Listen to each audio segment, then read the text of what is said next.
allongé sur le vide, bien à plat sur la mort, idée tendue, la mort étendue au-dessus de la tête, la vie tenue de deux mains. Élever ensemble les idées sans atteindre la verticale et amener en même temps la vie devant le vide bien tendu. Marquer un certain temps d'arrêt et ramener idées et mort à leur position de départ. Ne pas détacher le vide du sol, garder idées et mort tendues. Angoisses écartées, la vie au-dessus de la tête. Fléchir le vide en avant en faisant une torsion à gauche pour amener les frissons vers la mort. Revenir à la position de départ. Conserver les angoisses tendues et rapprocher le plus possible la vie de la mort. Idées écartées, frissons légèrement en dehors, la vie derrière les idées. Élever les angoisses tendues au-dessus de la tête.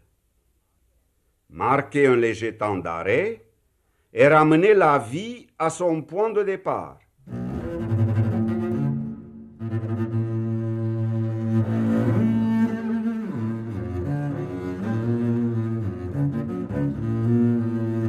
Une vie, une œuvre, Gerasim Luca, par Lydia Benitzrak.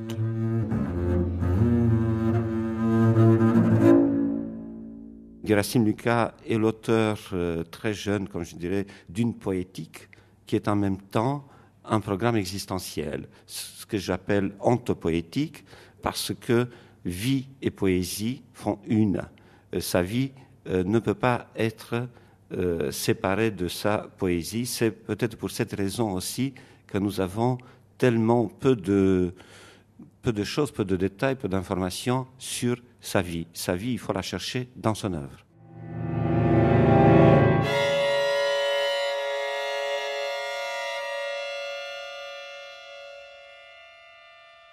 En 1994, un homme se jette dans la Seine, après son ami Paul Celan.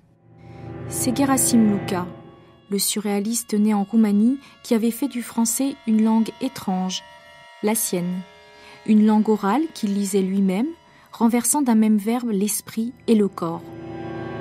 La rage qui le portait conjuguait une inquiétude métaphysique et un jeu, des mots qui glissent, un humour jamais très éloigné des larmes. Pour s'affranchir poétiquement de tous les automatismes sclérosés du sens, Gerasim Luca a dû jouer avec les structures syntaxiques, faire bégayer la langue, inviter sa voix en incarnation rauque du corps tout entier. Sa poésie, au départ d'inspiration alchimique et kabbalistique, offre par jeu de mots et balbutiements maîtrisés l'image d'une humanité indomptable. Dès l'après-guerre, il rédigea un manifeste non oedipien qui réclamait la disparition sociale de tous les comportements familiaux ou de toutes leurs perversions. De dialectique de la dialectique au héros limite, du quart d'heure de culture métaphysique dans le chant de la carpe au paralipomène et au vampire passif, à la mort morte, il sait le secret du vide et du plein. La voici l'anxieuse de Gerasim Luca, empêchée de dire, obligée de sortir de la raison pour atteindre la grande question poétique, comment dire, à gorge dénouée, ce qu'il veut vraiment dire. Toujours sur le fil, il écrivait « Comme le funambule suspendu à son ombrelle, je m'accroche à mon propre déséquilibre. »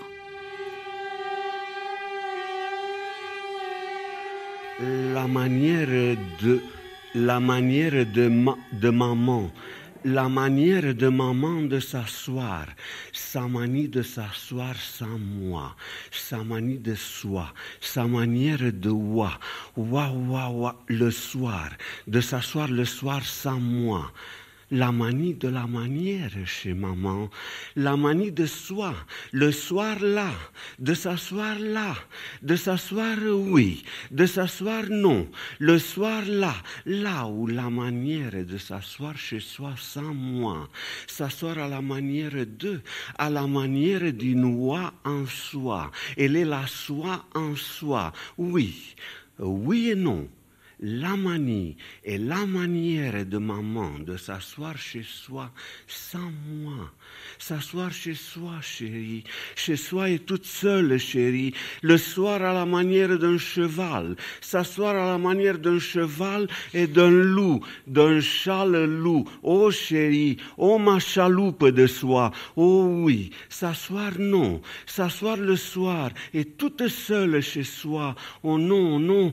Manière de s'asseoir sans moi chez soi, sans moi, sans chez oh chérie, c'est une manière chérie, une manie de la manière de s'asseoir chez soi sans chaise, s'asseoir sans chaise, c'est ça, c'est une manière de s'asseoir sans chaise.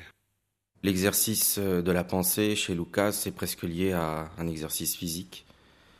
Il suffisait par exemple de le voir dans un récital pour comprendre quel était son engagement et sa force, voir sa puissance. Et c'est vrai que son langage, quand on lit par exemple les premiers très très grands livres où son langage se forme et presque s'autocrée de lui-même, ça peut être Hérolimite, on s'aperçoit que c'est les fondements même en fait culturels et moraux qui, à travers sa langue, sont menacés, voire même totalement bafoués. Donc nécessairement, ça provoque chez le lecteur quelque chose une sorte de remue-ménage qui va laisser des traces. D'où la passion. Plusieurs photographies font apparaître le corps de Lucas comme celui d'un félin.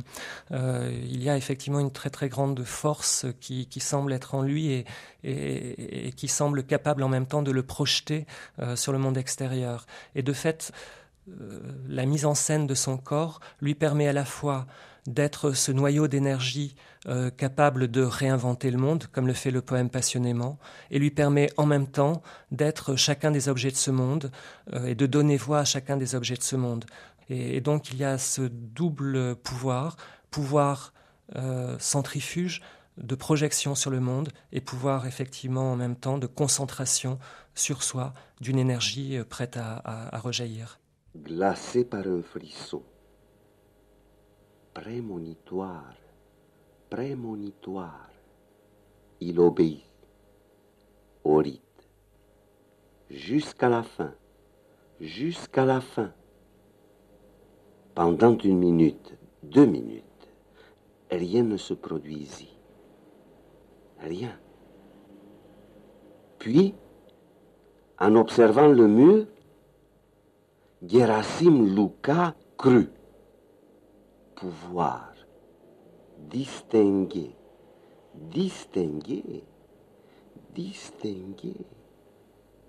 la forme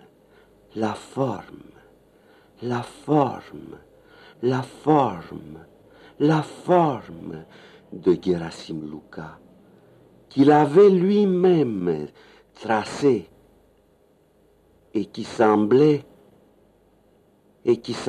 encore plus clair dans le dessin des caractères.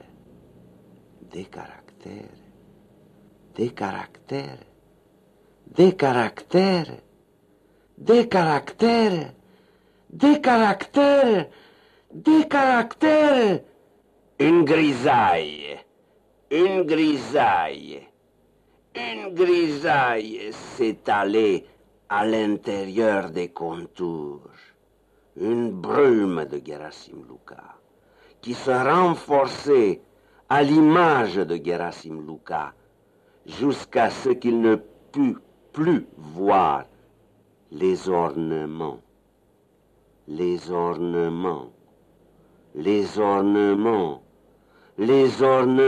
enclos dans ses limites. Patrice Delbourg, vous avez écrit un ouvrage, Les Désemparés, où vous faites le portrait de 53 auteurs, émigrés d'eux-mêmes, dites-vous. Et parmi eux, on trouve Gerasim Luka. Oui, ce qui m'intéressait avec Gerasim Luka, c'est d'abord la longévité du personnage, parce que dans ces Désemparés, il y en a beaucoup qui meurent à 25, à 30, à 35 ans, etc.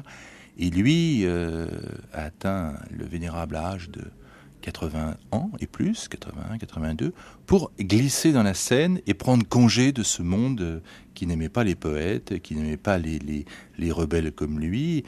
Et j'avoue que j'ai une tendresse toute particulière dans ce livre pour ce personnage qui est un petit peu, je dirais, l'aïeul du projet. La manière dont il a disparu a été, semble-t-il, minutieusement préméditée. Un suicide structuré et avec un certain protocole, avec des lettres, un jour précis. Il a longtemps dit qu'il voulait rejoindre dans les bras de la Seine un ami poète qu'il admirait beaucoup, qui est Paul Celan, qui s'était jeté dans la Seine. Mais il y a beaucoup de poètes qui ont été tentés par l'eau, un désir de se faire investir par le liquide sans laisser de traces. Et ça c'est bien dans l'esprit des vampires roumains, des vampires passifs. On disparaît sans laisser de traces. Donc on ne se jette pas, puisque il est établi que Luka ne s'est pas jeté d'un pont, mais s'est glissé dans la Seine, c'est-à-dire a été vers un de ces plans inclinés, vous savez, où on range les voitures, où parfois les amoureux vont butinner au soleil. Et donc il est rentré un peu comme Virginia Woolf, avec ses pierres dans les poches. Il est rentré dans l'eau, debout, et il a été se perdre comme ça dans le fleuve. Et le choix de l'eau qui est quand même quelque chose de très amoureux, très sensuel, très tendre, mais très répétitif, comme ça, le ressac, l'espèce de dans le choix de sa dernière demeure et de sa disparition, on retrouve un petit peu ce qu'il y a dans ces textes, cette espèce de roulement, cette espèce de tourbillon, de vase comme ça, c'est peut-être une hypothèse. Petre Raleanu. Très jeune, il a trouvé cette honte poétique, programme poétique et à la fois programme existentiel. L'idée principale était de mourir dans cette vie dans laquelle on est à la suite d'un accident biologique, mourir symboliquement et presque effectivement, comme il le fera dans un livre qu'il a publié en Roumanie, qui s'appelle « La mort morte », où il décrit 5 tentatives de suicide. Après avoir mouru, on renaît symboliquement et effectivement dans une nouvelle vie dont, si vous voulez, la qualité essentielle est la liberté. C'est cette liberté, peut-être la valeur la plus importante pour les surréalistes, pour les artistes depuis toujours, pour les artistes et les poètes. Une liberté totale, une liberté retrouvée. Et dans cette nouvelle vie, il faut tout réinventer. Réinventer l'amour, réinventer la vie, réinventer la mort.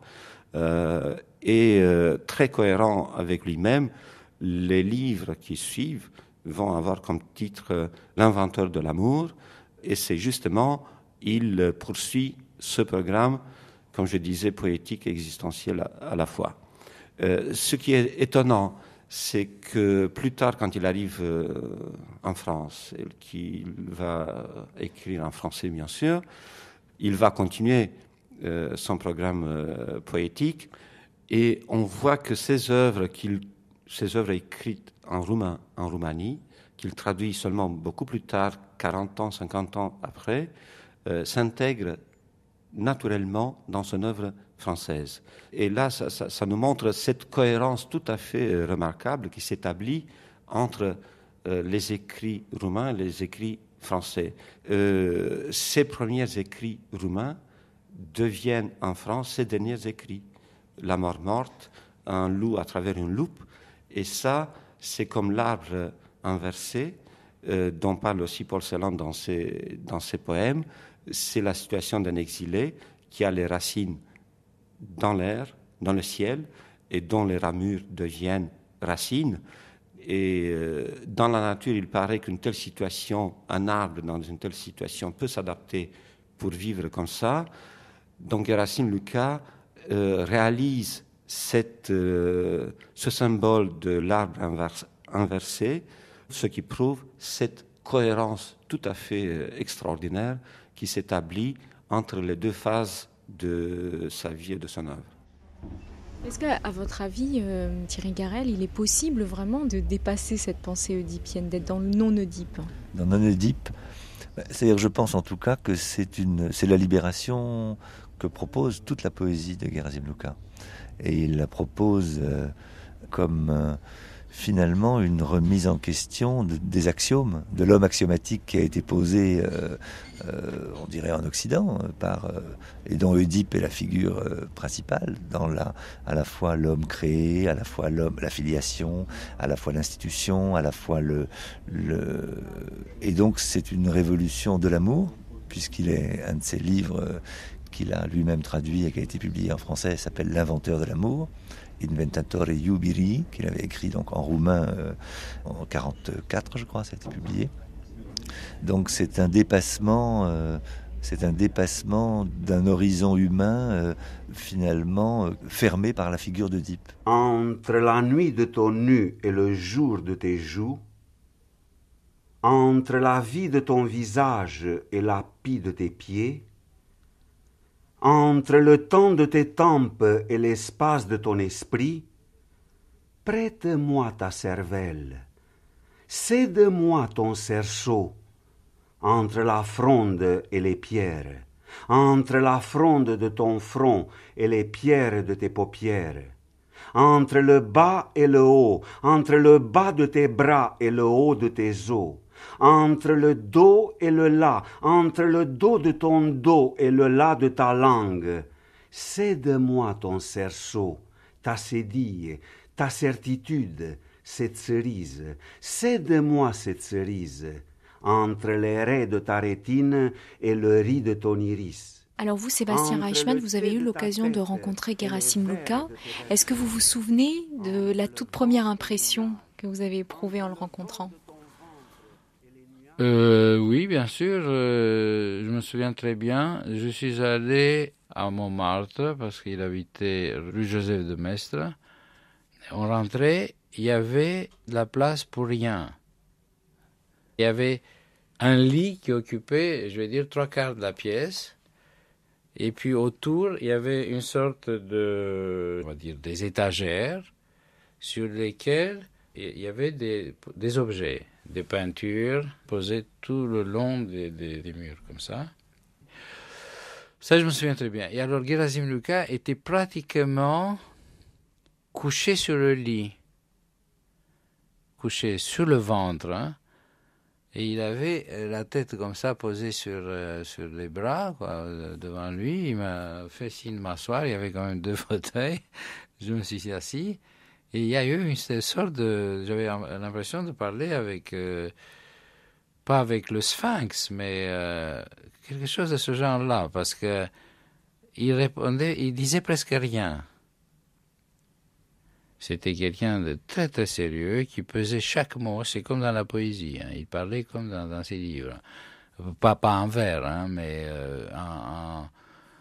en pesant chaque mot qu'il disait, et en faisant très attention à ce qu'il disait, très à l'écoute de l'autre. Il était allé très loin dans son chemin, sur son chemin. Il est allé très loin d'une manière, on peut dire, très sûre et très réalisée de cette manière, très accomplie. À la fois, il est resté très proche des surréalistes pendant toute la période où il a vécu à Paris. Et à la fois, il a suivi une trajectoire vraiment individuelle au sein de ce groupe.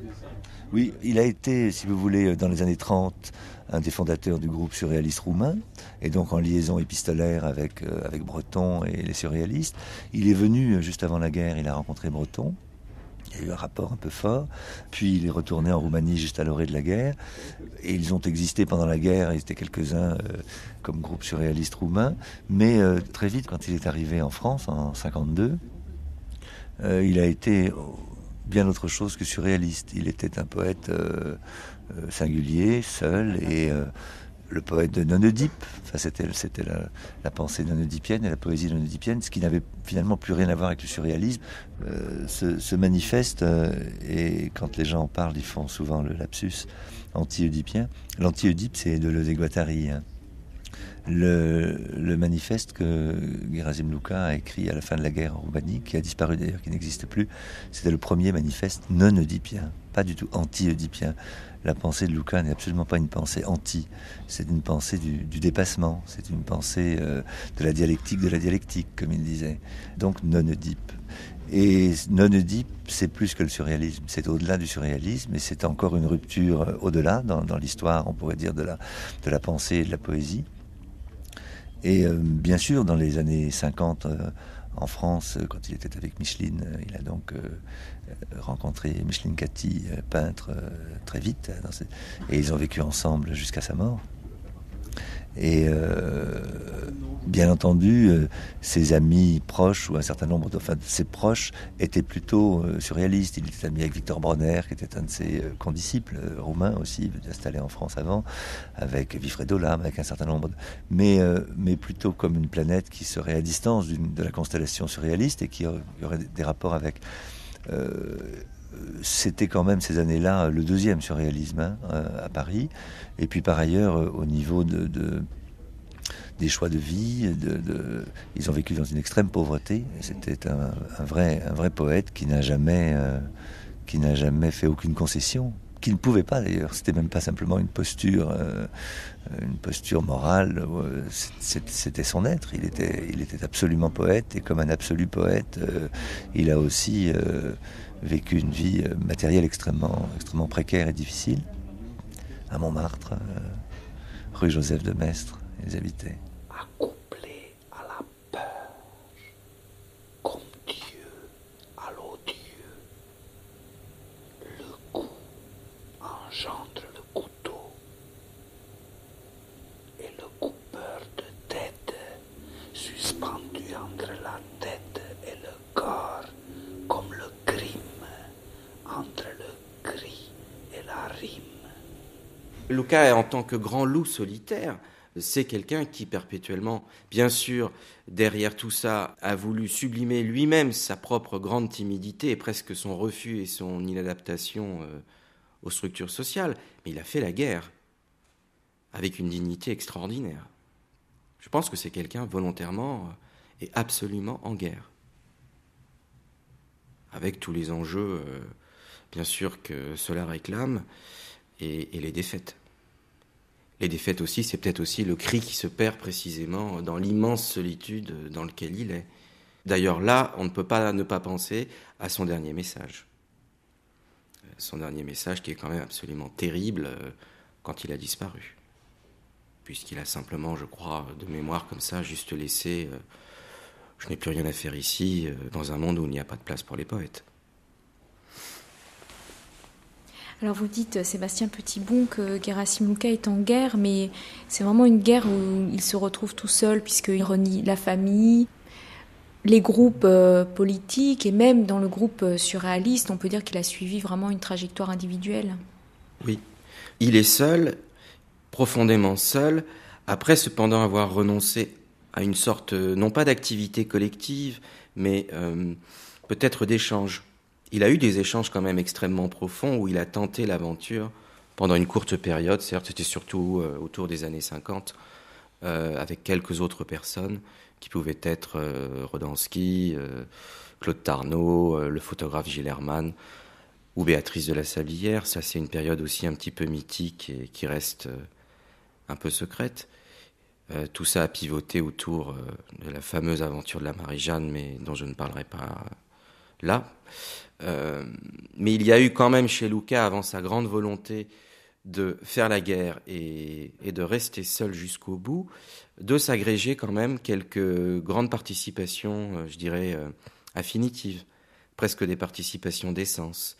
Et il y a quand même eu autour de lui 2-3 personnes qui lui étaient, je pense, consubstantielles. Mais pour revenir à ce que je disais tout à l'heure, c'est qu'avant de choisir arbitrairement cette solitude, Luca a quand même eu des échanges et tenté l'aventure collective. À la fois, c'est quand même une solitude relative, puisqu'on peut imaginer qu'il est quand même extrêmement amoureux. Bon, il a quand même passé je ne sais au juste combien d'années avec la même femme à ses côtés, qui travaillait avec lui, qui illustrait ses textes. Donc, et son dernier geste avant de se jeter dans la Seine, c'est de lui envoyer une lettre d'amour. Donc c'est... Bien sûr. Oui, tout à fait. Oui, enfin, on ne peut pas de toute façon ne pas parler non plus de Micheline et de Micheline Cathy, donc pour préciser, bien sûr.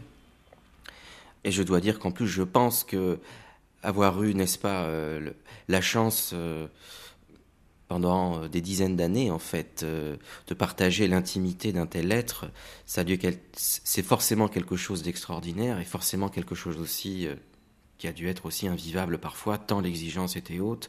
Et on s'aperçoit que Luca, de toute façon, ne décroche pas de son enjeu. Oui, c'est très compliqué, évidemment, comme toujours avec lui. Gérard Durozoy. Ce qu'on peut dire très vite, c'est que ses premiers rapports avec Breton et le groupe parisien ont lieu entre 38 et 40, par l'intermédiaire de Bronner, qui le présente à Breton. En 40, il est obligé de rentrer en Roumanie. Puis, il va participer à la fondation d'un groupe surréaliste roumain, qui restera évidemment clandestin, parce que l'ambiance politique, sociale, culturelle, l'antisémitisme officiel, etc., tout ça n'est pas tellement en sa faveur. Et donc le groupe surréaliste roumain a une activité totalement occulte, clandestine, des réunions, des jeux. C'est un groupe de coloration, disons, noire, dans tous les sens de l'adjectif. Et ultérieurement, après la guerre, il y aura des publications moins clandestines, disons, et surtout, en 1945, un message qui est envoyé par Gerasim Luca et Dolphy Trost, au groupe surréaliste parisien, qui s'intitule « Dialectique de la dialectique » et qui montre un peu quelle est leur situation assez isolée, sinistre, désespérante, etc., tout en faisant le panorama de leurs activités. Donc il y a une espèce de reprise de contact à ce moment-là. Et la véritable reprise de contact avec les Parisiens, si j'ose les appeler comme ça, va s'effectuer, si mes souvenirs sont bons, en 1952, puisque Gerasim Luca passe d'abord un an en Israël, après être parti de Roumanie en 1951, et il arrive à Paris en 1952, et à ce moment-là, il reprend des contacts.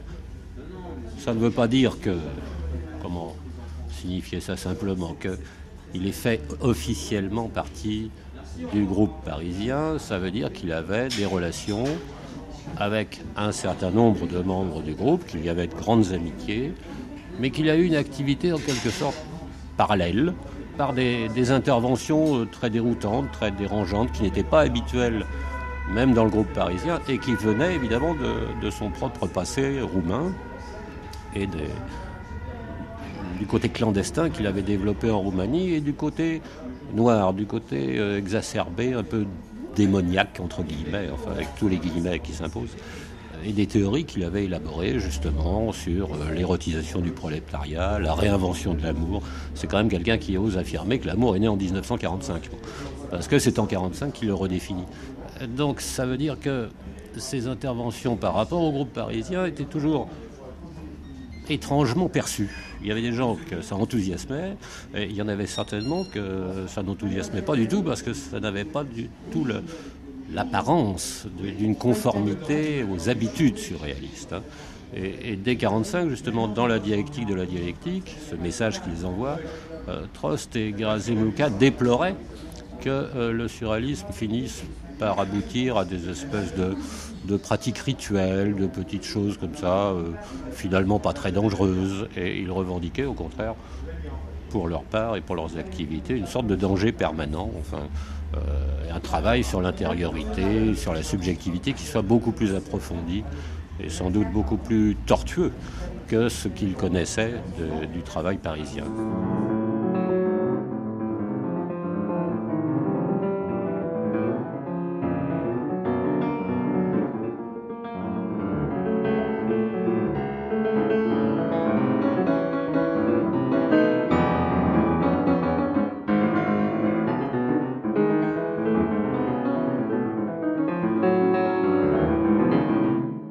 16 novembre 1900. Monsieur, l'attitude fondamentale que j'expose ici en termes intellectuels naît de la jouissance que provoque le manque de communication, du besoin d'un faux monologue et de la possibilité d'une étreinte douteuse, écartant jusqu'au tréfonds un être libre d'un être libre. Essayons d'aller un peu plus loin et d'éclairer mieux le vrai débat. Philosopher sur lui, ce serait glisser sur nous-mêmes. Or, cette démarche ne peut être qu'indirecte. Beaucoup de ces textes étaient envoyés. Dominique Carla. On parle très souvent à propos de textes littéraires de l'envoi et notamment de cette figure du destinataire qui souvent, ou du destinataire privilégié, qui est là à l'ouverture du livre. La plupart des textes de Lucas sont au départ très concrètement envoyés à quelqu'un. Il est assez étonnant par exemple de se rendre compte dans les archives du Fonds Doucet que certains textes ont été écrits par Lucas dans une circonstance très privée pour tel ou tel événement, pour une nouvelle année. Gerasim Luca écrit un texte et l'envoie à un de ses amis ou à une de ses amies. Et ce texte, ensuite, va suivre un destin étrange, puisqu'il va être progressivement retravaillé jusqu'à pouvoir être publié, et cette fois-ci donc destiné à un lecteur inconnu. Mais certains textes, dès l'origine, sont destinés à un lecteur inconnu. Ce sont les textes qui ont été publiés récemment et intitulés « Lever d'écrou ». Ces textes assez étranges, qui laissent le lecteur perplexe, puisqu'ils étaient envoyés à un homme choisi au hasard dans l'annuaire, et puisqu'ils étaient censés entretenir une correspondance avec un inconnu. C'est bien entendu une sorte de métaphore prise au pied de la lettre, une métaphore de ce que peut être la littérature et de ce que peut être la poésie lorsqu'elle encourt le risque de rencontrer qui elle ne connaît pas. Et on peut dire effectivement que cette dernière lettre de Gerasim Luca est une dernière révélation de ce désir de parler à l'autre jusqu'au moment de la disparition. Ça fait en même temps, étrangement, du suicide une forme d'offrande. Oui, c'est une sorte de poésie en acte où il s'agirait vraiment de ce geste de don.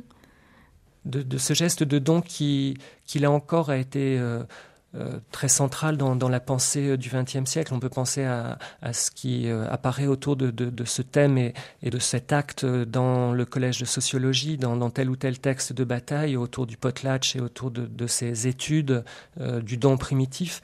Là encore, Gerasim Luca ne se contente pas de découvrir de l'extérieur ces pensées qui hantent le siècle, il les met en pratique, et d'autre part, il en fait une pratique singulière, une pratique personnelle. C'est-à-dire que le poème se fait don qui est prêt à déstabiliser l'autre, qui est en même temps une demande, et qui réclame de l'autre un contre-don. Il y a dans les premiers textes de Luca certains passages qui sont consacrés aux objets que les surréalistes s'offrent, ces objets que le hasard d'abord leur permet de découvrir et qu'ensuite ils cherchent à offrir à leurs amis. Et Luca, sans aucun masque, analyse la part d'érotisme qui est présent à l'intérieur de cet échange, notamment à propos d'un objet qu'il offre à Victor Bronner et d'un objet que Bronner lui rend. En l'occurrence, nous dit-il, il s'agit d'une masturbation réciproque, le terme est de lui-même.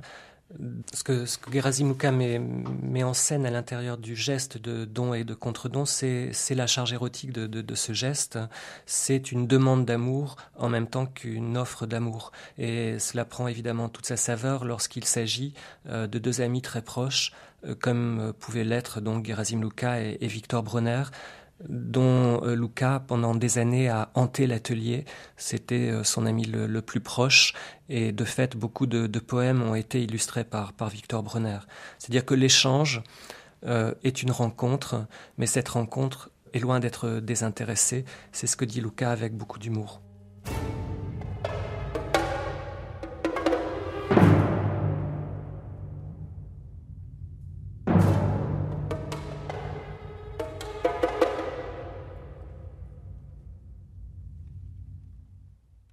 Vêtu d'un habit, les lèvres collées sur un cou dénudé comme un oiseau, il ressemble maintenant à un joueur de flûte, exécutant sur des instruments vivants les pulsations du sang. À intervalles légèrement prolongés, les gouttes passent de l'instrument sur les lèvres. Chaque gorgée est retenue quelque temps dans la bouche pour parfumer ses narines, pour enivrer son haleine. Tel un fouet de feu sur la poitrine, la boisson passe vite à travers l'appareil digestif. Chancelant, on dirait encore plus pâle, encore plus solitaire, le beau vampire avale une autre gorgée de sang. Vêtu de velours blanc, je voudrais disséquer un enfant vivant, regardant de temps à autre du côté de la fenêtre, le vampire au visage taché par la lune. Le Vampire passif, qui est un livre très très célèbre, le premier grand livre qu'il a publié en Roumanie en français, puisqu'à l'époque la communauté roumaine artistique était très francophile, francophone, est illustré d'un certain nombre de photographies d'objets, les objets objectivement offerts, et qui sont, on pourrait dire, des objets surréalistes, des créations destinées à des personnes, adressées à des personnes, et cette activité poétique, à travers des correspondances, des objets, des signes adressés, des messages, des inventions, d'Exactamo, cette agence des mots qu'il avait inventée, où il proposait à des artistes de leur fournir un mot qui les résumerait en échange d'un tableau. Cette activité, Luca l'a eu en permanence toute sa vie. Il n'y avait pas d'interruption, il n'y avait pas de moment artistique et de moment de vie. Sa vie était constamment comme ça. Il y a une autre dimension dans les textes de Gerasim Luca qui sont difficiles à décrire. C'est vraiment la dimension érotique de ces textes. Oui, parce que comme poète de l'amour et comme inventeur de l'amour, d'un amour qui n'est pas l'amour oedipien, qui n'est pas l'amour de la femme vers la femme, de l'homme vers la femme comme vers la mer. Au contraire, il y a la mer, amer égout, goutte de sang sans goût. C'est le dépassement de cette fétide création par la mer, et donc de ce mouvement oedipien qui mène vers la femme, mais au contraire de l'inventeur de l'amour qui célébrerait la rencontre des êtres dans leur totale liberté et souveraineté. La dimension proprement érotique et évidemment est présente. Il y a des poèmes prendre corps. Quand on entendait en récital Gerasim Luca dire prendre corps, je te faune, je te crocodile, c'est un des plus beaux poèmes érotiques que j'ai entendu de ma vie, moi. Comme texte, c'est un texte très très puissant et mais cette érotique n'est pas différente de la vie. Ça se termine d'ailleurs, le poème prendre corps se termine par je t'écris, tu me penses. Donc c'est le je et le tu, et un je et un tu qui sont l'un pour l'autre et l'autre pour l'un. Et évidemment, l'érotique ne peut pas en être absente. Et cette dimension physique, elle a toujours existé chez Luca. C'était un poète, il était dans un corps, c'était une langue dans un corps. Donc ce texte prendre corps, je te flore, tu me faunes, je te pose, je te porte et te fenêtre. Tu m'os, tu m'océan, tu m'audaces, tu me météoroïdes. Je te clé d'or, je t'extraordinaire, tu me paroxysme. Le texte se poursuit ainsi. On voit comment les mots perdent leur fonction grammaticale habituelle, comment des noms deviennent verbes, comment des adjectifs deviennent verbes, mais en l'occurrence, c'est la totalité du registre qui s'offre à un locuteur français qui devient susceptible de dire à l'autre son amour. L'autre devenant, par le biais de la parole poétique, le monde dans sa diversité, dans sa couleur, dans sa fluidité aussi. Je t'équinoxe, je te poète, tu me danses, je te particulier, tu me perpendiculaire et sous-pente. Il est également assez rare qu'un poète parvienne à allier dans un texte érotisme et humour, et en l'occurrence les deux sont présents avec autant d'intensité. Et souvent Luca utilise la formule sourire de la mort. Il emploie également les termes fou rire de mourir. En l'occurrence, eh bien, la mort est présente, mais également l'amour de l'autre et le rire, les trois conjoints dans une sorte d'alchimie assez rare et même, me semble-t-il, unique dans la poésie française. Tes chaussures glissent le mot de passe sous le palais de ma bouche. Ma langue suce le mot de passe. Sous le palais de ta bouche, ma langue glisse. Tes chaussures glissent dans l'aile droite, sous le palais de ma bouche. Tes chaussures glissent dans l'aile gauche. Ta chaussure droite sous le palais de ma bouche. Ta chaussure gauche dans l'aile droite.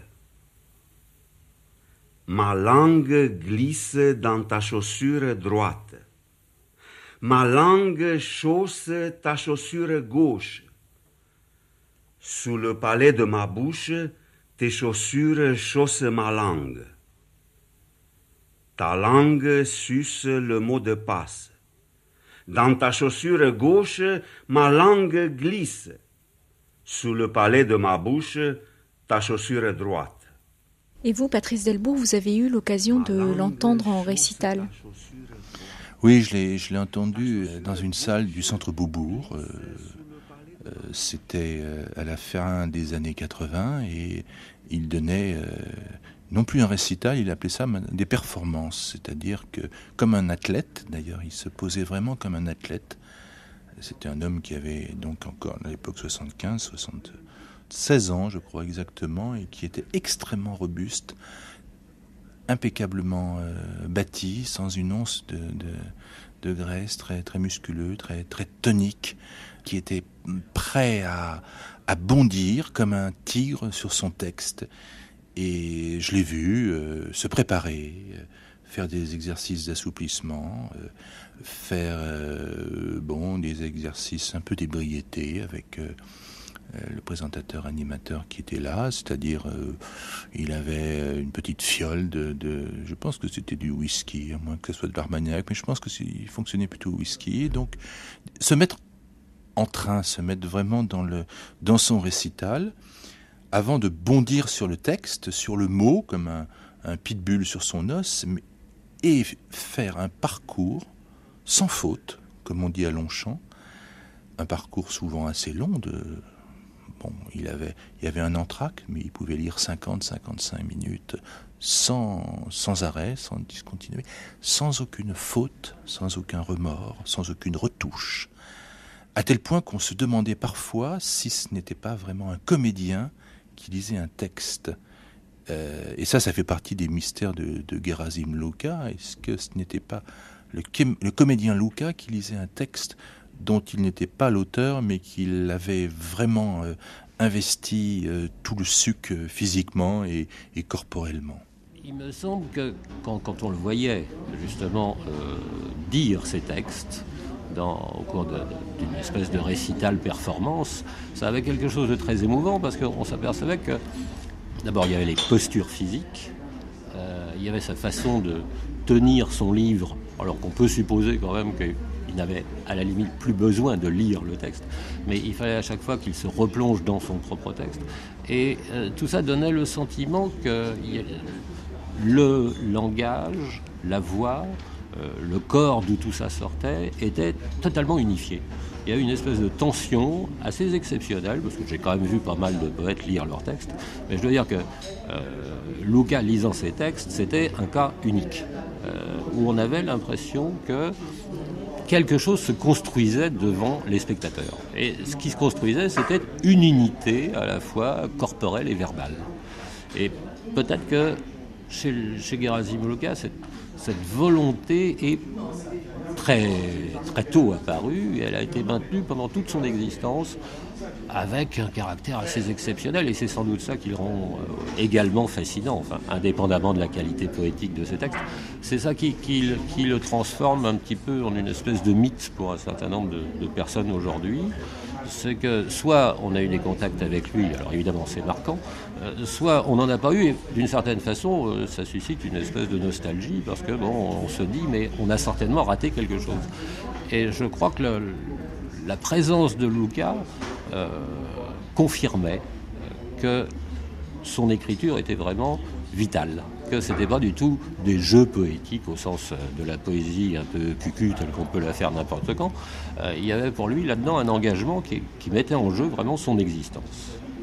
Et je crois que c'est ça. Le problème de Luka, c'est comment me reconstruire, c'est-à-dire comment me construire, parce que si je n'admets pas que j'ai un héritage oedipien, évidemment, c'est moi qui dois faire tout le travail.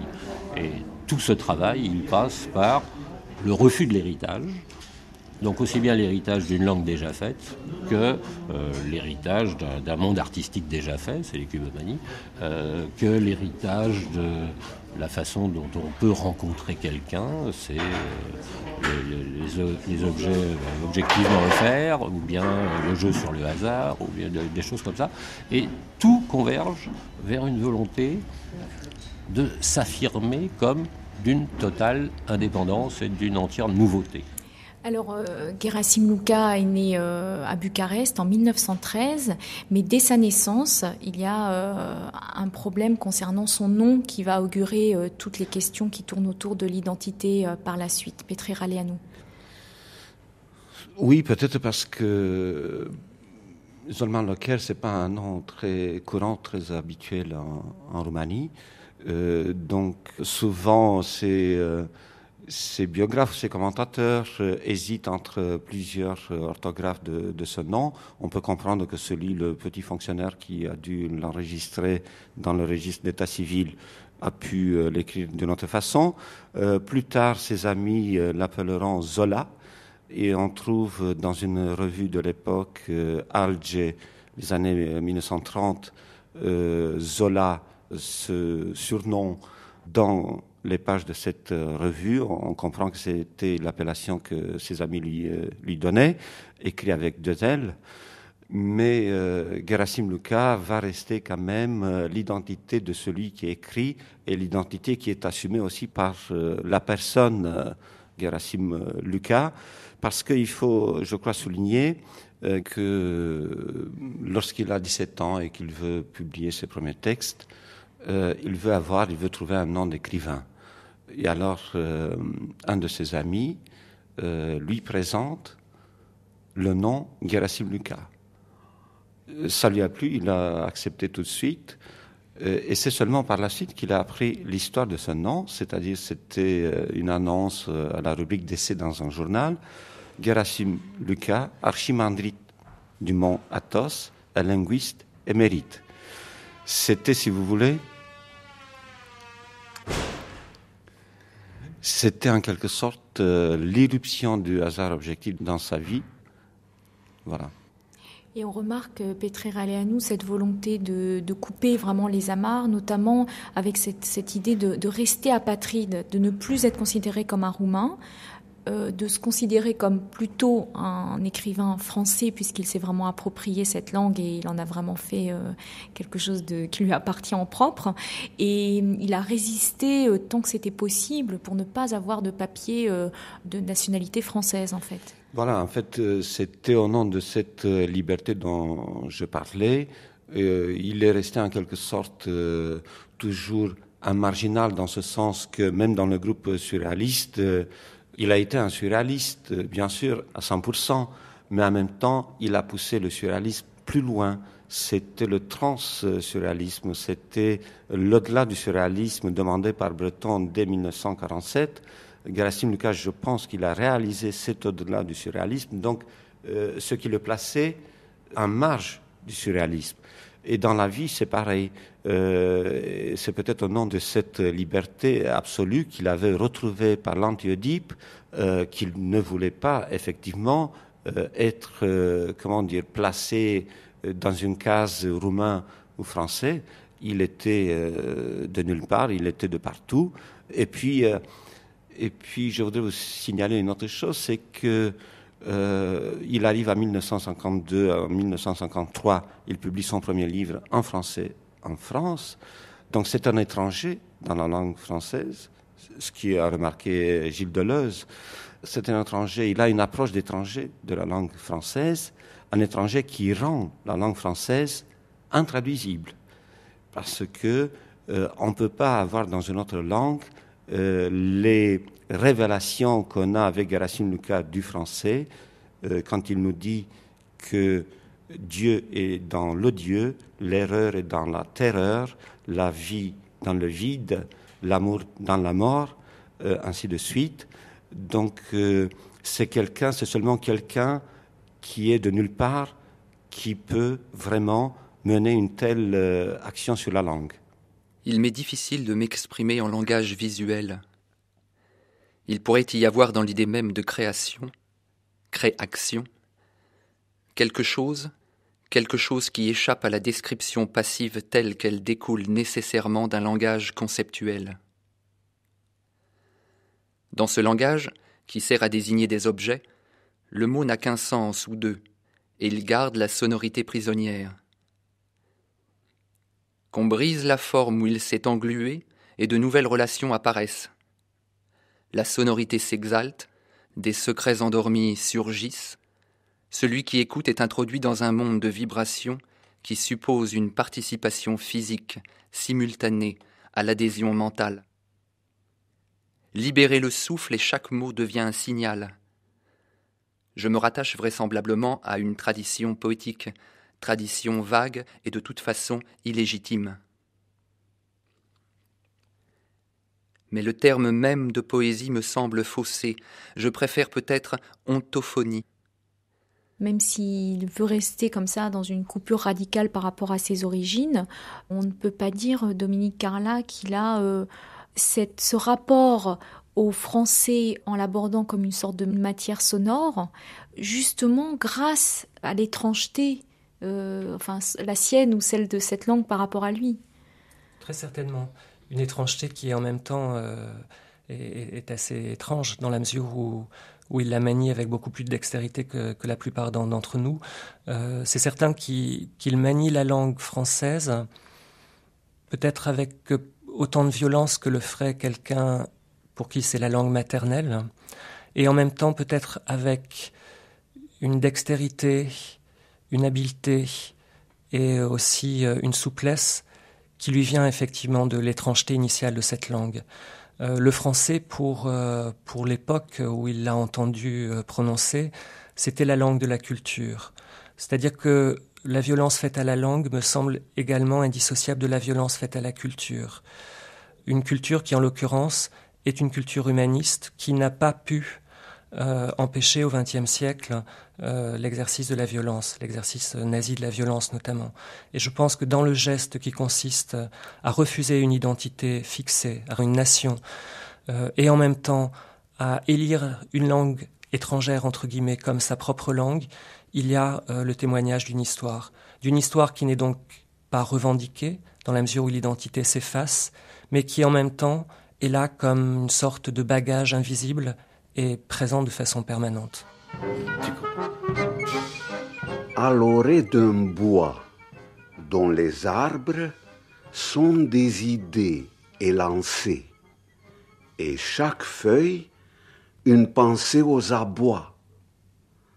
Le végétal nous dévoile le fond damné d'une secte animale, ou plus précisément une vieille angoisse d'insecte qui se réveille homme. Dans ce jeu de la proie et de l'ombre, finalement, Gerasim Luca, il joue quel rôle ? Si on revient à la scénographie qu'avait choisie Raoul Sangla et qu'il avait choisie en accord avec Gerasim Luca, on pourrait dire qu'il est l'un et l'autre. Il est ce corps noir qui va projeter l'ombre. Il est celui qui se jette sur l'ombre pour tenter de donner un sens à l'existence, et en même temps, il est cette ombre que l'on ne parvient jamais à embrasser, à retenir. Sans doute qu'il est à la fois celui qui s'amuse avec le sens, qui crée le non-sens, et de ce point de vue-là, il joue avec l'ombre, il nous montre que tout est ombre et ombre impossible à saisir, et en même temps, il nous fait ce cadeau de nous donner l'impression parfois d'avoir saisi un sens, d'avoir perçu derrière la prolifération du non-sens une voie possible. Ce qui fait que les rôles sont ici difficilement définissables. Il est effectivement des deux côtés, peut-être même des trois à la fois. Il est celui qui se trouve des deux côtés de la cloison, et il joue peut-être parfois aussi le rôle de la cloison. Ce jeu de la proie et de l'ombre, on le retrouve dans beaucoup de textes poétiques au XXe siècle. La métaphore et l'expression lexicalisée, prendre la proie pour l'ombre, permet en effet de dire quel est notre rapport décevant au désir. nous désirons sans cesse et en même temps, lorsque le désir a enfin capté sa proie, il se rend compte que celle-ci est bien dérisoire et décevante. Mais Luca peut-être nous engage aussi à penser que ce mouvement du désir, il est constamment à l'œuvre à l'intérieur même de la langue. C'est-à-dire lorsque nous cherchons à exprimer à quelqu'un un sentiment, eh bien nous tentons effectivement de saisir dans les mots de quoi définir ce sentiment et en même temps, sans cesse, nous butons sur l'impossibilité de nous exprimer. Ce que dit un autre texte qui est également célèbre de Gerasim Luka, qui est Le tangage de ma langue, et texte qui n'avait jamais été publié de son vivant, qu'il avait en revanche lu lors d'une émission radiodiffusée, texte qui dit « Je dis à peu près ceci pour dire cela ». C'est-à-dire qu'il y a toujours cet écart qui est le propre même du désir humain. À côté de cela, pourtant, Luca rêve d'un état qui permettrait au désir de se réaliser. Et c'est en cela peut-être qu'il se rapproche malgré tout des surréalistes, malgré la distance, malgré le regard corrosif et humoristique qu'il peut entretenir avec les surréalistes. C'est-à-dire qu'il y a cet idéal, un idéal dont on pense qu'il sera réalisé un jour. Idéal donc d'une langue renouvelée, qui permettrait de saisir les objets et de conserver en eux la merveille, idéal aussi d'une communauté où chacun parviendrait à dire à l'autre ce qu'il éprouve et ce qu'il désire de l'autre. Est-ce que vous parleriez, en ce qui concerne les textes de Luca, de pensée poétique ? Ah bah oui, ça forcément. D'abord, je pense que la poésie pense. C'est très mal dit. Donc on peut admettre qu'il y a une pensée poétique. Même on peut dire que peut-être la vraie pensée se fait par la poésie, beaucoup plus que par le langage ordinaire. Parce que la poésie, c'est précisément ce qui mène le langage vers certaines extrémités, vers certaines formulations que ordinairement, on a plutôt tendance à s'interdire. Et chez Luca, il est clair pour moi que tout son travail sur la langue, qui est à rattacher d'ailleurs à son travail plastique, parce que personnellement, j'arrive pas très bien à distinguer les deux, même si en apparence, évidemment, ça s'adresse pas au même sens. Tout ce travail qu'il qualifiait de non-oedipien est très important parce que ça nous révèle justement qu'il y a un impensé de la langue et que quand on travaille cet impensé, on arrive à faire dire à la langue autre chose que ce qu'elle dit ordinairement. On arrive à y établir des espèces de ramifications de sens.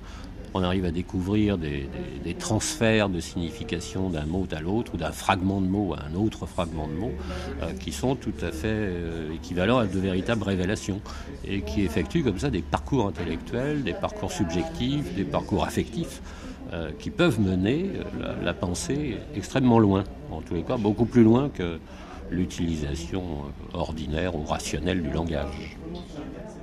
Vers le non-mental.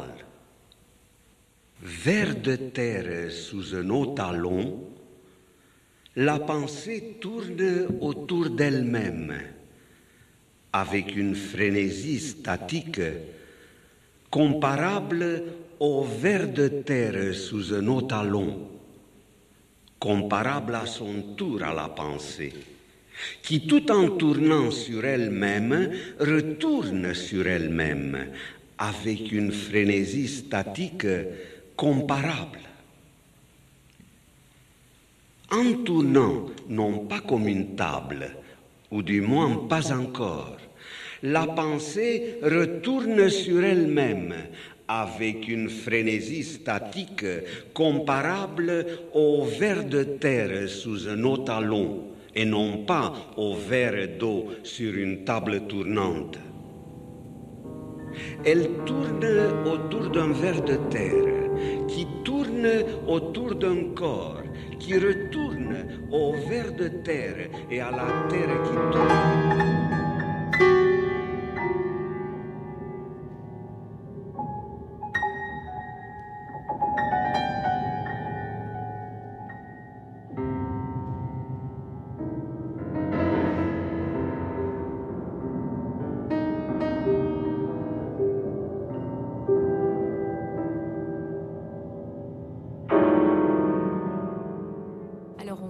Il Il fait partie donc de ce groupe d'avant-garde roumain. Il publie dans cette revue Alger. Et très jeune, en fait, il a eu l'occasion de passer quelque temps dans les geôles roumaines. Petri Raleanu. Oui, c'est-à-dire que ce groupe, comme tous les groupes d'avant-garde, multipliait les gestes de non-conformisme, de provocation. Donc, il publie 2 brûlots, 1930-1933, et qu'ils envoient, c'est un geste provocateur à 100%, qu'ils envoient aux personnalités de l'époque, personnalités culturelles mais politiques aussi, parmi lesquelles Nicolae Iorga, qui était un grand historien, ancien Premier ministre, une sorte de père de la nation. Et bien sûr, ils sont emprisonnés pour quelques jours. Gerasim Luka va évoquer plus tard dans son livre Le vampire passif ces journées passées en prison, 9 jours je crois, mais pour eux, ces jours passés en prison, c'était aussi une gloire extraordinaire que tous leurs collègues de l'époque, leurs amis de l'époque leur enviaient. Il était dans la subversion de la subversion. C'est un syntagme qui lui va très bien parce qu'il a écrit la négation de la négation. Donc, très jeune, il avait une sensibilité communiste. D'ailleurs, il a écrit des articles dans la presse de gauche les années 30 en Roumanie. En 1938, il a adopté avec André Breton la ligne Trotsky, ce qui le mettait dans cette situation de subversion, de la subversion, parce que le Parti communiste considérait la ligne trotskiste comme une subversion. Une constante dans la création de Gerasim Luka a été de multiplier les supports de son œuvre. À savoir que il a travaillé bien sûr dans le visuel avec les cubomanies. Il a organisé d'ailleurs une exposition avec les autres membres du groupe surréaliste roumain à Bucarest en 1945, donc tout de suite après la guerre, dès qu'ils ont retrouvé un peu de liberté. Ils ont commencé à publier les livres qu'ils avaient écrits pendant les années de guerre, à organiser des expositions. Et donc, en 1945, dans cette exposition, Gerasim Luka présente les cubomanies, accompagné, bien sûr, d'un texte théorique programmatique qui explique qu'est-ce que c'est que les cubomanies. Nous sommes un peu, si vous voulez, sur les traces de Tristan Tzara, avec sa méthode de création dadaïste. Prenez un article dans un journal, découpez plusieurs mots. Ensuite, vous mélangez ces mots dans un sac, vous sortez ces mots un par un et vous obtenez le texte qui vous exprime le mieux. Voilà, c'est le hasard qui est invité à diriger en quelque sorte la création.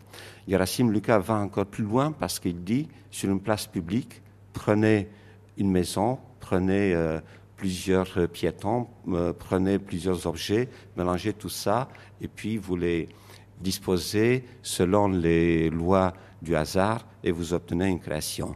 Dans le cubomanie, il procédait par couper selon des axes perpendiculaires une image et puis recomposer cette image selon, encore une fois, les règles du hasard. Et ça, c'était le cubomanie, une méthode qu'il va aussi utiliser dans sa création poétique. Lui-même, Dominique Carla, ne dissociait pas toute son œuvre plastique en fait de sa poésie. Les deux activités étaient parallèles et ça se manifestait notamment dans l'atelier qu'il avait en bas de Montmartre. Deux activités parallèles et qui l'une et l'autre semblent faire appel à une sorte d'expérience d'expulsion de la matière, expulsion de la matière verbale, expulsion de la matière plastique, puisque nombreux dessins de Gerasim Luka sont fondés sur un pointillisme très très minutieux, qui fait que les silhouettes s'estompent peu à peu, soit qu'elles semblent réapparaître après s'être dissoutes, soit à l'inverse, qu'elles semblent être dans un mouvement de dissolution progressive. Et on voit très très bien comment le processus peut sembler être une métaphore de ce qui se passe au sein du langage lui-même lorsqu'il perd de sa cohérence lorsqu'il devient ce bégaiement dont Deleuze a fait la marque stylistique de Luca. À côté de cela, il y a l'autre activité plastique que Luca nomme cubomanie, qui consiste à découper des reproductions d'œuvres célèbres pour donner à voir peut-être un nouveau corps ou un nouvel espace. Au départ, en effet, les cubomanies reposent sur 12 facettes et semblent effectivement donner à voir l'intérieur et l'extérieur des faces d'un cube, comme si, là encore, on cherchait à cerner à la fois le vide et le plein. Et on sait que ce vide et ce plein sont également des termes et des thèmes que Luca n'a cessé de rencontrer dans sa poésie. Le mouvement qui consiste à découper les images est bien entendu un mouvement violent, un mouvement transgressif, un mouvement qui vient, là encore, dire la rupture par rapport à une tradition classique. La plupart des images mises à mal par Luca dans ses cubomanies sont des images renaissantes, mais en même temps, et c'est ce qui peut-être l'éloigne de Dada, dont il est pourtant si proche par d'autres aspects, il y a la volonté de recomposition, et de recomposition poétique, c'est-à-dire que tel membre séparé d'un corps va venir rimer avec un œil, avec un objet qui restait jusqu'alors inaperçu dans une toile. Et donc on voit comment le néant ou la néantisation s'accompagne ici en même temps d'une volonté de faire dire encore quelque chose à ce qui est le langage commun de notre imaginaire, ces toiles qui peuplent les musées et qui, pour la plupart d'entre elles, donc, sont des chefs-d'œuvre. Luca avait poussé le blasphème et peut-être la violence plus loin. Il l'évoque dans certains des carnets qui sont conservés au fond d'Ousset. Il a réalisé des cubomanies à partir de toiles de Michelinkati, de son épouse, et cette fois-ci, il s'agissait bien de toiles uniques. Et dans les carnets, il se réjouit de ce geste donc profondément violent. Il s'en réjouit notamment parce que ces toiles sont reconnues pour leur valeur marchande. Michelinkati avait à l'époque une cote reconnue et il y a quelque chose pour lui de profondément drôle à mettre ainsi à mal l'intégrité d'une toile. Pour lui, redonner une autre forme d'intégrité qui n'aura plus de valeur dans le commerce, mais qui en revanche, dans leur relation, aura une valeur peut-être plus grande encore, puisque c'est ce nouvel objet d'une certaine manière, sera la rencontre de leurs deux imaginaires, rencontre violente là encore, mais rencontre aussi féconde.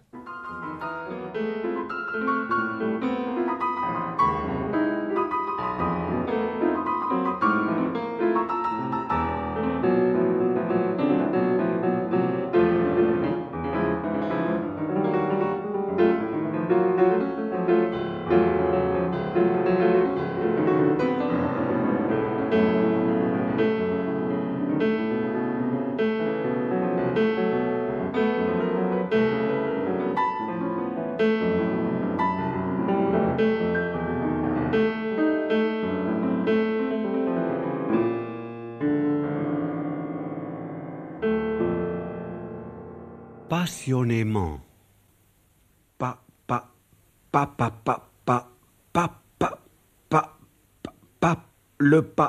Le faux pas, le pas, le pas, le mauve, le mauvais pas, le pas, le papa, le mauvais papa, le mauve, le pas, passe, papa, passe, il passe, le pas du pape sur le pape du pas du passe, passe, sur le pas, le passi, pisser sur le pape, sur papa, sur la pipe du papa du pape, pisser en masse, passe, passi, la passe, la basse, passi, la passion, basson, le bas, le pas. Le bégaiement a été désigné par Gilles Deleuze quand il a dit que Gerasim Luca était le plus grand poète de langue française de la deuxième moitié du XXe siècle, et que sa poésie était un bégaiement dans la langue. Je pense que ce bégaiement a fait écran et a été l'arbre qui a caché la forêt. Il y a un apparent bégaiement, et notamment dans ce poème célèbre, passionnément, une espèce de bégaiement dans lesquels, finalement, pour prononcer le mot passionnément, des centaines de mots vont être dits qui sont une pensée, qui ne sont pas un bégaiement. Au passage, ce qui est intéressant, c'est que ce poème était un poème écrit avant d'être dit. Alors quand on l'entend, il est à d'être un poème oral. On a toujours pensé, on a classé Luca aussi dans la poésie sonore, par exemple, puisque c'est un certain nombre de récitals qu'il a fait étaient proches de poètes sonores. Ça n'avait rien à voir, c'était pas un poète sonore, mais ce bégaiement est une façon de ne pas voir la poésie de Luca, puisque ce bégaiement n'est pas un bégaiement, il est au contraire une façon d'ouvrir les mots, et c'est le contraire d'un bégaiement. Le bégaiement, c'est la répétition du même. La poésie de Luca cherche au contraire à chercher dans les mots les autres mots. Le mouvement, c'est le mou, ou dans l'accord, il y a la corde, mais pas de façon aléatoire ou esthétique, mais réellement pour chercher le sens. Et donc,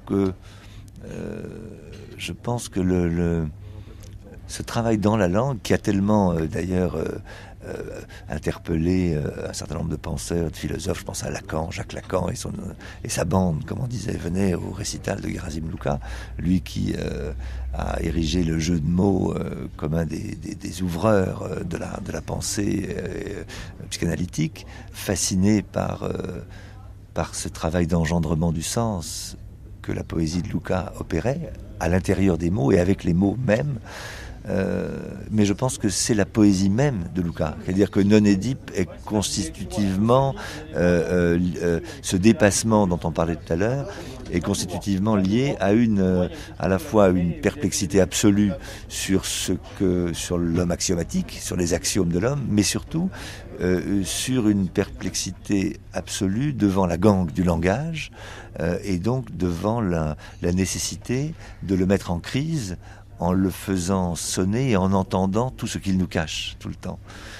Je disais L'arbre et la forêt, c'est un poème célèbre sur l'arbre qui cache l'arbre pendu et la forêt dans l'arbre. Enfin bon, il y a tout un... Et c'est une dimension de Luca qui est encore à découvrir, même si cette façon de traiter la langue a une séduction immédiate, on pourrait dire presque musicale pour l'auditeur, et en physique pour ceux qui le voyaient. Ce qui est mis en jeu est une pensée, rien d'autre qu'une pensée. Alors, pour reprendre l'expression de Deleuze sur ce fameux bégaiement propre à Luca, est-ce qu'on pourrait pas dire, Dominique Carla, que à la fois le terme pourrait être réducteur dans le sens où il y a une sorte de dépassement du bégaiement, enfin ça va beaucoup plus loin que ça, et à la fois ce bégaiement se trouverait vraiment au carrefour entre le corps, la voix et la sphère sociale. Certainement. Je dirais que le terme employé par Deleuze est employé à plusieurs reprises, qui faisait dire à Deleuze que Gerasim Luca était sans doute le plus grand poète de langue française. Ce terme est à double tranchant. Deleuze est parmi ceux qui ont contribué très largement à faire connaître la poésie de Gerasim Luca. En même temps, ce terme est effectivement réducteur, d'autant plus qu'il s'applique à quelques très rares textes, comme si Deleuze avait choisi à l'intérieur de l'œuvre ses poèmes, et on peut presque dire que ce sont des poèmes qui sont devenus deleuziens. De fait, ça n'est qu'une petite partie de l'œuvre de Luca, c'est peut-être aussi celle qui enchante le plus les auditeurs lors de la première découverte des textes de Gerasim Luca. On pense notamment à Passionnément, ce texte entièrement fondé sur le bégaiement donc qui vient mettre à mal l'intégrité du mot passionnément, jusqu'à temps que puisse enfin être formulée cette déclaration d'amour universelle, « Je t'aime passionnément ». Et de fait, il y a quelque chose d'absolument merveilleux dans ce texte, à partir donc d'une phrase décomposée maladroitement, avec timidité, semble-t-il, la timidité de celui qui n'ose pas encore déclarer son amour, eh bien à partir de cette seule phrase, c'est le monde entier qui est créé. Et comme si, de fait, la création de l'univers dépendait de cette profération amoureuse. Et c'est sans doute ce qui avait frappé Deleuze, c'est aussi, il faut bien le dire, ce qui allait le plus dans le sens de la théorie de Deleuze, théorie encore redéployée par exemple dans Critique et clinique, dernier hommage donc, à Gerasim Lukács, parmi d'autres hommages. C'est en même temps réducteur dans la mesure où, de fait, on pourrait penser en lisant Deleuze qu'il s'agit d'une sorte de technique inlassablement reprise. Or, l'œuvre de Lukács n'est pas fondée sur une rhétorique et on ne parviendrait pas à la décrire en se contentant justement du terme de bégaiement et même en multipliant les figures qui seraient ici en cause.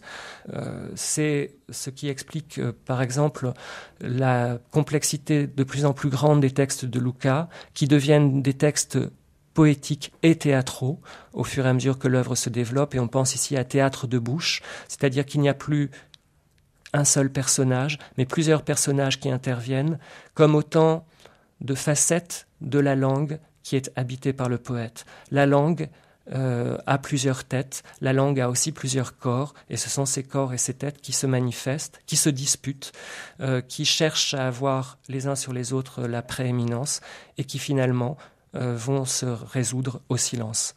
Et donc le corps est aussi plusieurs corps. Père et mère couchés dans un grand lit. Entre eux, le nouveau-né. Père, pas l'ombre d'un doute que l'homme n'est pas. Mère, tu mens. Il est serre sans teint. Il est certainement là où toi tu n'es pas. Père, tunnel sous l'épave, doux comme une ombre, aimant pâle, aimant pas. Mère, si, passivement pas, passivement pâle, comme une ombre. Pas l'ombre d'un doute que l'homme est un aimant doux, pâle et décent. Père, c'est d'un épi qu'il descend. Au nom de l'épi et d'un certain nombre d'épis.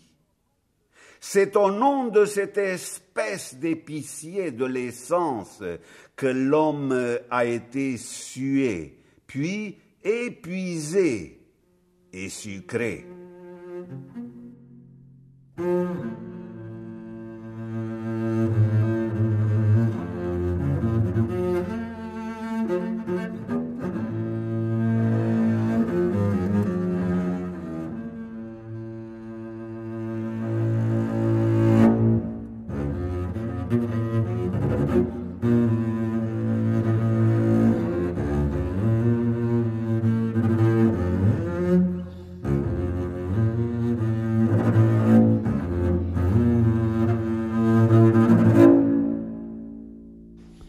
Gerasim Lukács, il lui arrivait d'aller au Puce, d'acheter, ou chez quelques brocanteurs, je ne sais pas très bien où, et il trouvait des albums de photographies anonymes, soit des paysages, soit des gens comme ça, photographiés comme on a toujours pu le faire.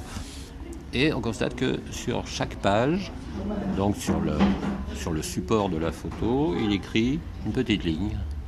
Il y a quelques mots comme ça qui sont ajoutés, et l'ensemble de l'album finit par faire un poème. C'est impubliable parce qu'on ne sait pas quoi en faire de ce genre de choses. Mais donc il y a des activités chez lui comme ça qui restent méconnues, qui étaient peut-être d'ailleurs, même de son vivant, conçues comme devant rester clandestines. Ça, j'en sais rien. Mais il y a une espèce d'obstination à trouver des supports à l'expression poétique qui soient inhabituels. Parce que comment reproduire et publier ce qui se présente comme, vous voyez, les vieux albums 1890 de photos, ça fait 15 cm d'épaisseur, les pages sont en carton, il y a 2 photos recto-verso, et donc il y a 2 phrases recto-verso. Donc d'un point de vue bêtement économique de l'édition, c'est absolument inexploitable. Sauf en édition de luxe, mais je ne sais pas qui ça intéresserait. Donc il y a comme ça des choses très étranges qu'il fait, qui passent certainement du temps à faire, parce que ça m'étonnerait beaucoup que les mots en question ou les phrases aient été notés de premier jet, donc il doit y avoir beaucoup de réflexion au départ. Et tout ça reste secret. Donc il y a tout un travail permanent chez Gerasim Luka qui est l'arrière-fond, si vous voulez, des textes qu'il donne à lire. Enfin, et je crois qu'il y a un exercice constant, comme ça, presque obsessionnel, du travail poétique dans toute sa vie, dans toute son existence, et sur des supports ou avec des prétextes totalement hétérogènes et totalement inhabituels. Et je crois que c'est ça qui nourrit aussi son œuvre et qui en fait le caractère un peu exceptionnel, quoi, parce que il ne s'agit pas de faire joli, il ne s'agit pas de faire de la poésie à réciter dans les cours de récitation. Enfin, bon courage. Je descends de la 4e dimension. Je vais vous décrire, rire, je vais rire et décrire les 30 paires, les 33 périodes de ma vie. Première période. Indéterminisme dit, mine numéro 1, indéterminisme d'un amour. Deuxième, aime, je t'aime, douce épée, née, naître, 30 et 33, douce et peinée, douce, douce et pénétrante rencontre. Troisième, elle neige, elle n'est jamais pluie, pluie fine, il pleut, elle neige, elle n'est jamais finie. Quatrième période. Lac fort, aimé fort, lac forêt, mer crue, hautaine, lac forêt, mer cruauté, mer cruelle, elle neige, elle n'est jamais finie, jamais innée, 30, pénétrante, rencontre, contre, elle neige, 33 périodes, lac forêt, mer cruauté, hasard, coloré, riez, je vais rire et décrire les 33 périodes de ma vie. La quatrième, mer, cruauté, hasard, coloriés par leur propre substance. 5e période, image, 5e image de ma vie, image, âge calorifique, horrifique de mon enfance.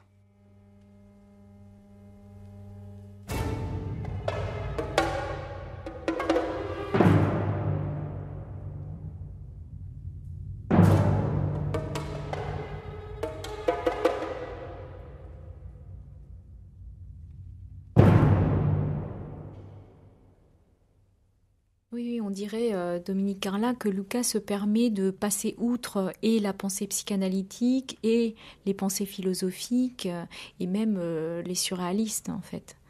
Tout à fait. Le terme passer outre me semble très très juste. C'est-à-dire qu'on est du côté de la transgression qui a un côté adolescent, et de fait les textes dont on parle, les textes de jeunesse, ont ce côté adolescent. Mais la transgression n'est pas simplement du côté du comique. Elle est aussi là pour rappeler ce qu'on appelait tout à l'heure une métaphysique, c'est-à-dire pour rappeler la présence constante de la mort, pour rappeler également la nécessité de ne pas séparer l'art de la vie, et c'est sans doute le précepte que Luka a suivi depuis toujours et qu'il a constamment assumé jusqu'à son dernier geste qui, d'une certaine manière, met fin à l'œuvre en même temps où il met fin à la vie. Oui, il faut uniquement entendre la voix de Gerasim Luka, espèce de grondement volcanique comme ça, parce que toute tentative universitaire pour expliquer son érotisme, son tellurisme, son kabbalisme, c'est un peu démoralisant. C'est comme si on met, vous savez, quand on met dans des herbiers, on met des petites explications sous un coquelicot, sous un bouquet de lavande. Je veux dire, il est comme ça. Il passe en force comme un raz-de-marée, comme un tsunami, comme un typhon. C'est quand même une force, je répète, qu'un monstre qui va, c'est quelqu'un qui avance et qui broie tout sur son passage. Et même à un âge avancé, Luka était quand même, dans sa vie et dans son... il y a des proches qui pourraient mieux en témoigner, mais c'était quelqu'un qui déployait quand même une énergie, une vitalité, une force vive. C'était pas du tout le poète éthéré, Et Gerasim Luka, à part dans ses dernières performances où il y avait du monde, et encore un petit noyau, a souvent lu pour les étoiles et pour les rats. Je te flore, tu me faunes, je te paux, je te porte et te fenêtre. Et je te tu m'osses, tu m'océans, tu m'audaces, tu me météorites. Je te clé d'or, je te lune, je t'extraordinaire, tu me nuage, tu me paroxyses, tu me marée haute, tu me paroxysmes et me paradoxes. Je te clavecin, tu me silencieusement, je te transparente, tu me miroir, tu me pénombre, je te montre, tu me translucides. C'était Une vie, une œuvre, Gerasim Luka. Tu m'oiseau, tu me parallaxes, tu m'insectes et me tu paraboles, me cataractes, tu me debout et couché, tu m'obliques. Je t'équinoxe, je te poète, tu me danses, je te particulier, tu me perpendiculaire et sous-pente. Je me visible, je me sidoie, je te fragile, je m'infiniment, je m'indivisible, je t'ardente, je te phonétiquement, je m'érone, tu me hiéroglyphe, tu m'espaces. Avec Dominique Carla, auteur de Gerasim Luka l'intempestif, aux éditions José Corti. Petré Raleanu, auteur de Gerasim Luka aux éditions Oxus. Patrice Delbourg, qui a publié Les Désemparés aux éditions Le Castor Astral. Thierry Garel, qui a œuvré pour l'élaboration du double CD Gerasim Luka par Gerasim Luka aux éditions José Corti. Gérard Durozois, auteur d'une histoire du mouvement surréaliste aux éditions Azan. Sébastien Petitbon, libraire. Et Sébastien Reichmann, auteur de Balayeur devant sa porte aux éditions L'Improviste. Gerasim Luka n'aurait sans doute pas laissé diffuser son œuvre par extrait, mais il s'agissait d'un moyen de laisser à l'auditeur la possibilité de découvrir cette œuvre dans toute sa diversité.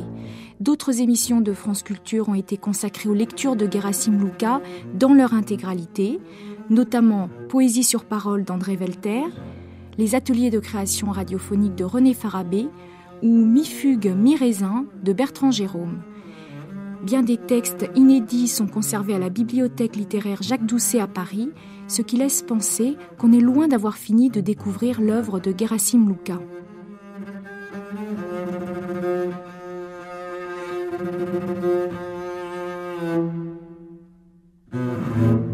Remerciements à Micheline Cathy pour sa gentillesse. Merci également à Serge Martin, Laurent Mouret, Dominique Rabourdin, Jean-Yves Conrad, ainsi qu'à l'association Aéri et au café La Maroquinerie. Lecture Patrick Fontana, Archivina Amélie Briand. Une bibliographie est disponible sur le site franceculture.com. Merci à Laurent Groux pour sa prise de son, à Jean-Marc Potric pour le mixage et à Christine Berlamont pour sa réalisation. Une émission proposée par Lydia Benitzrak.